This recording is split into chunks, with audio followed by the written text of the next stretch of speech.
Hi, in this video tutorial, we are going to convert SAP PO Approval Fiori app into a mobile app without even writing a single line of a code. For this purpose, we are going to use SAP's newly acquired tool or a framework called SAP Appgyver. I have created a prototype, a fully functional prototype using the existing OData services, and I'm going to share that with you. So you know what we are going to build. So this is the first page, a login page. I haven't mapped the login page. I have just used the constant for now, but the idea is to allow user to log in. Now once we log in, this shows the list of POs, like when we see it in a Fiori app, we have a list of POs here.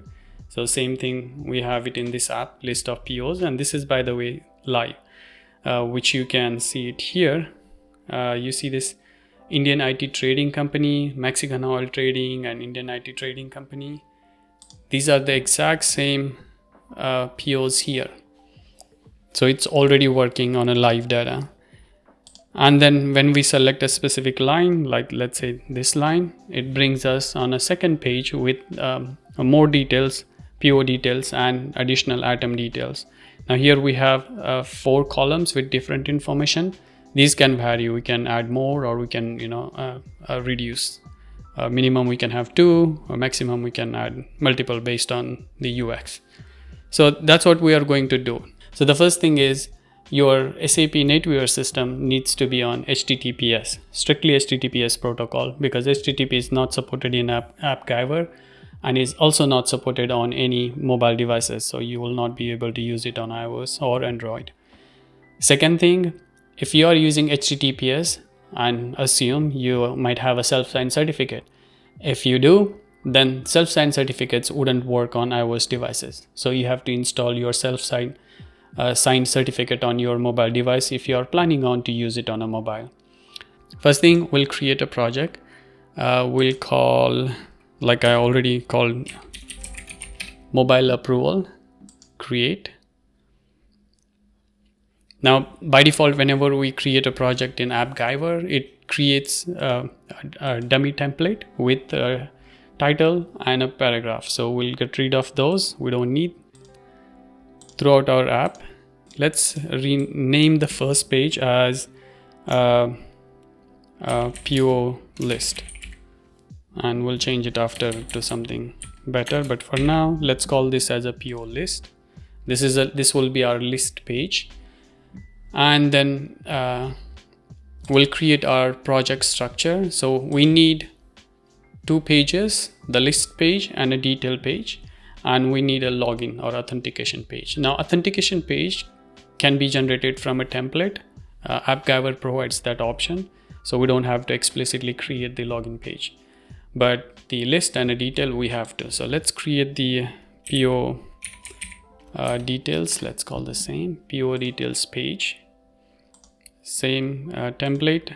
So just remove the default components. So we have 2 pages. Now if we go back to auth, we'll enable auth. Let's use third party. So that is a login page. Now we have 3 pages. So first page is login, then we have a PO list and PO details. Now if we go back here, yeah, it's already saved. So let's go back to the login page first. Now by default, Appgyver gives Appgyver logo because we just copied a template. So let's just replace this with a dummy image. Okay, so we have that. Now I'm going to relaunch my mobile app so you can see it on the screen. Okay, so nothing to change here. Let's save, and then I'm gonna open app on my mobile. Okay, so this is how it looks like with just the basic changes. Now again, we'll switch back here. Now whenever we press on a login button, we have to move to the PO list. So the action, we have to assign it on a login button. So let's click here. There's an alert, we don't need it, so let's remove that. It says set variable, but we don't need a variable. we don't have any variable. So for let's try save. Where does it takes, it takes us. Instead, okay, so let's go here and log in. Brings us in a PO list. So our first flow is complete. So from login page, we'll be directed to PO list. So that part is complete. Now our project structure is ready. Next thing, we need to have a data source. We are going to use the REST API direct integration. Let's call this as a PO source. Let's give the same short description, and here we have to enter the resource URL. Now I already worked on another, like the demo app which I showed you earlier. So this is my resource URL. I'm just gonna copy here. So I'm gonna add a basic authentication here. If you're not familiar with basic authentication, basic authentication is basically takes your user ID and a password, converts into base64 encoding, and then sends it to the server with the authentication as the tag on a header.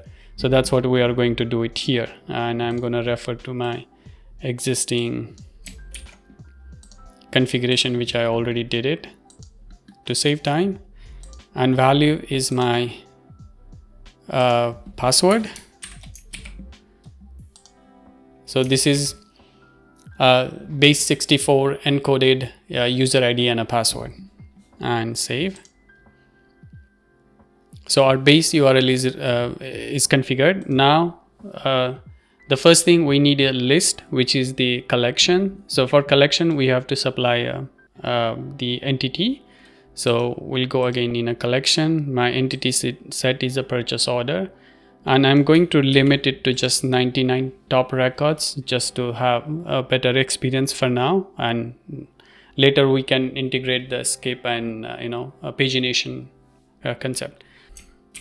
So we are saying use my purchase order entity, convert the format in JSON, take top 99 and expand purchase order items. So if we don't expand purchase order items, the OData will defer that call, and since it did not bring the structure, the Appgyver will not understand. When it generates a schema, it will not generate. So that's all we need now. So let's save, and then we'll go to test, and then we'll run a test.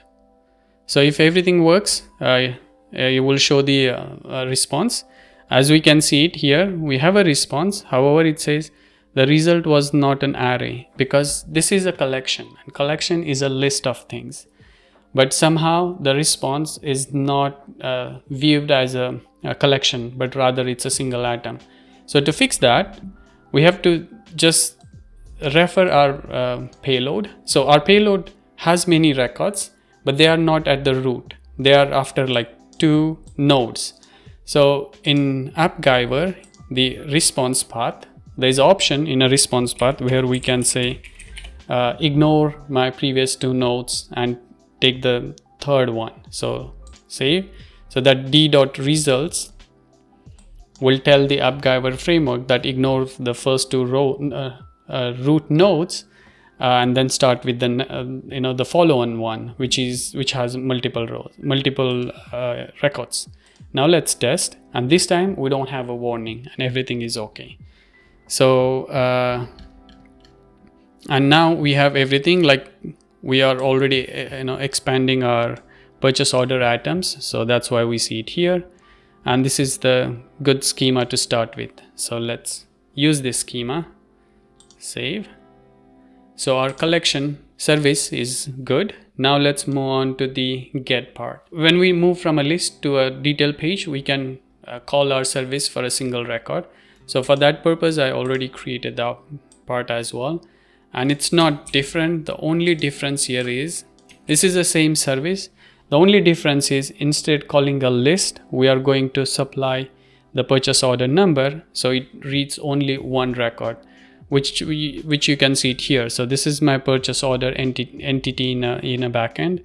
I'm passing the ID. ID is the purchase order, and then the same parameters which is format in JSON, and then expand purchase order items, and then respond with key. We don't need it because in this case we do need D. So if we test, it will show us the option, but let's test though. Save. Now here we have a mandatory parameter, this URL placeholder. So when we go test, it will show us an option to use a specific purchase order. Let me see if I have a purchase order here. Yeah, so I have this purchase order. Let's go back. We'll create a static text. This is my purchase order, run test. So as we can see it, we have our record, but again, the record starts under D root. D is a root and we need the childs of that root. So that's why we need to configure D here. So let's go back, save, go back. I have schema. Here we already did a test. We have a schema. If I go further down, I have results here. And I also have items. So that's fine. This works. So let's save. Okay, so our source is ready. We have a list and we have a single record. Now let's move back again to our PO list pages or a UI section. So first thing, we'll add list on the PO list page. So we'll build the PO list page. Now in this page, we have to use our data variable, which we just configured. So go to the variables here and then select your data variables, add data variable and add PO source. Now, once you add, there are a few options on the right hand side. Basically, you have to tell whether you are going to use a collection or a single record. Since it's a list, we'll use collection. So we'll leave as is and save. Now return back to the view. And we are going to show this as a list. So for that, we'll use this list item component, but I prefer to use it in a scroll container. So scroll container, and I'm gonna put the list inside scroll container. So we can set a size, and then we can, instead assigning size to each element on a page, we can just assign it to the scroll container. So that's why container is better.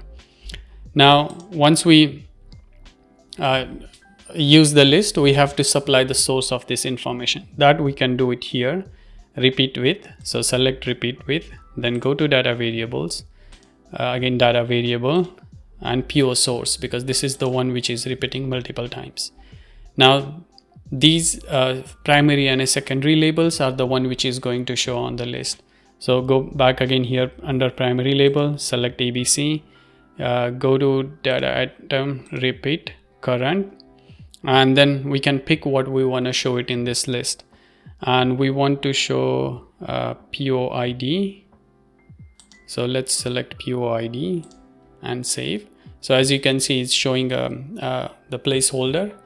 Then we'll go to the secondary list, and here we would like to show the supplier or the username. No. Who created it? Where is it?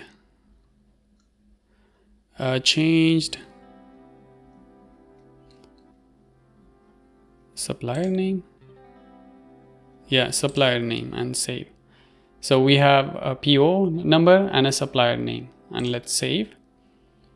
And then we can test. So if we did it correct, it should work. So let's log in. Whenever we make changes, it hot reloads on a mobile. So that's why you see it, it was ready on the mobile device. So we have now our PO list here. And we have PO number and we have a PO and a supplier name. Now from here, we have to add the detail page. So which we already created in here, but we don't have anything on this page. So again, let's go back to variables. And let's add one thing we have to do it different here is we are going to navigate from our list page to the detail page. But when we navigate, we cannot pass variables directly. We have to pass them through page variables. So let's create page parameters, not the variables. So let's create a page parameter. We'll call this as PO number, type text, and the rest is fine. So just save. Now we'll go back to our data variables here, and we'll add a variable, same PO source, but this time instead collection will select as a single data record. Now when we created single data record, we put a placeholder as an ID, so that ID shows up here by default, and this ID we have to map it with our page parameter. So that's the page parameter. Save and save. Why do we need to map this? Is because when we navigate from list to detail page, we have to pass this information, and this is the only way we can pass it. So the variables part is done. Now on the detail page, let's link first. So let's go back to again list page and select the line item, because we are going to use the tap event on here, list item tap, and then we are going to say open a page. So from this logic panel, you can take the components and you can connect them. So let's connect the list item tab and navigate to a page, and here we can select which page we want to navigate to. So the page we want to navigate to is a PO details.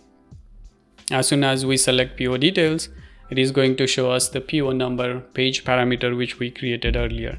So we have to bind this page parameter. Now select that page parameter, and we are going to say that item in repeat, because this is what we have on the list, right?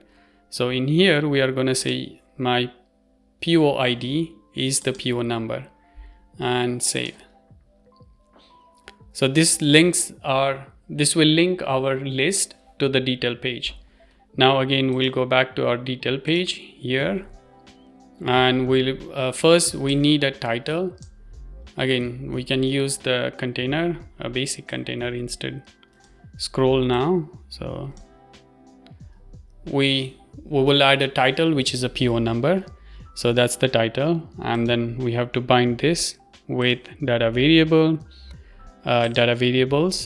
PO source, and our PO ID, and save. So this will show the PO ID on the top. Then we need address, like we have it on the here. We have an address, delivery address. So we'll do the similar thing here. Go back, select data variables, go to the source and delivery address, and save and save. So these two are enough. I don't have a lot of space on a mobile device, so we'll just use these two. Now we can test this. So I'll switch back again to my phone. We are on this login page, and we'll tap here.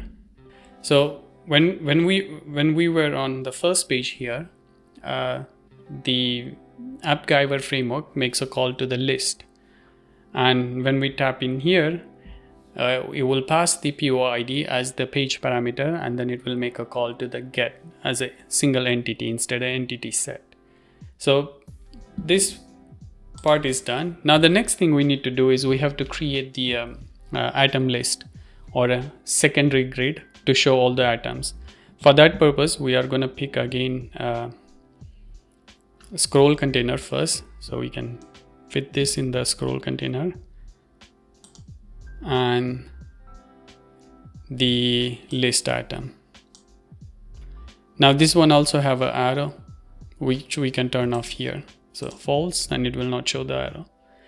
Whenever we use a grid list, we have to assign a repeatable data or a table, right? Kind of a table. So again we go here, repeat with data variables, PO list, and we can assign the result list. So purchase order items is a child entity of purchase order, and under purchase order items, result is the parent of all the childs. So we'll select results and save. Now the first entity which we want, the first property. So we go back, sorry, here, current repeat atom. In a current atom, let's go down here. Product is the first one, so this is a product, save. And then the secondary is, again, we can have quantity, price, a gross amount, or unit, but let's take what amount is that? Gross amount, price. Let's say price. Where is price? Here. And save. And save. So this should work now. So let's go back to our phone, login, and select. And there you go. So we have our PO and PO items. Now we only have 2 columns here, and that's not enough information. So let's extend this to have multiple columns. Now the way we do this is by extending the component itself. So if you double click on a component, it will turn up in a editable mode, not that one. And then you click here. Now here in the bottom tree, you see we have a cell 1, cell 2, and then we have a cell 3, which was the arrow which we turned off. But we can add multiple cells here. Under this cell, we'll put a row. So let's use a row.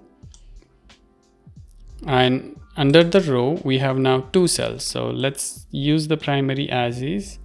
And in a second cell, we can add something new. So we can duplicate this and move it to the second cell. So here we can assign quantity. So for quantity, if I select my primary label, go to properties, here it's saying this is my primary label and is showing the product ID, but we don't want product ID, we want quantity. So let's go back, not there, where is it? Here on the square. So select the data item, current, and we are going to show quantity and save. So now we have a product, we have a quantity, and we have the price. We can add one more, like what we have in my prototype app, which is the unit. So the same principle. Now I have this row, and this row I can increase. So right now I have 2 cells, so let's make 3 cells. So we have this first cell as the product, second cell as the unit, quantity, and third cell as the unit. So for that, we'll duplicate this again just for reference, and then we drag that under cell 3, and then we'll go back here and we'll map this to unit, quantity unit, and save and exit. So we have now product, we have a quantity, unit, and price. So this should work. So let's switch, login, select, and there we have. So we have our product, we have our quantity, unit, and then the price. Now you might notice here the unit is like kind of not aligned. That is because the price varies, so the length varies, and that's why it kind of disturbs other cells. To fix this, you can go back to let me switch here. You can go back to your row, select here, go to styles, and set a fixed width. Let's say 100. Is it too far? I think it's good. Save and exit, and let's go back again and see. Go in, see. Now we don't have problem with the alignment. They are properly aligned in a single line. It's just the alignment, you can align based on your liking. Now the next thing is we don't have a button here down here, so let's create those. We will use the row component, which has 2 cells is here, and we'll add button. So that's our, let's go there. Cell 1 has button, so let's go back again. Cell 1, and this is on cell 2. Let's call this as accept, and let's call this as reject. We can change color, background, which is here, so let's have greenish for accept and red tone for reject. So that's it. Save. Now you will see the alignment is not proper, so if I switch here, this one is good, but if we go in, the accept is gonna move according to content on a page. So sometimes it will get pushed down, sometimes it will get pulled up. To fix that, we can set a scroll height. So we are using this grid. This grid is in a scroll container, and our button row should be outside of the scroll container, and it's not. So I'm gonna just move there, close, and move it. So this is outside now. Sorry, I'll switch here. So my scroll container is behind me, which you can still visible.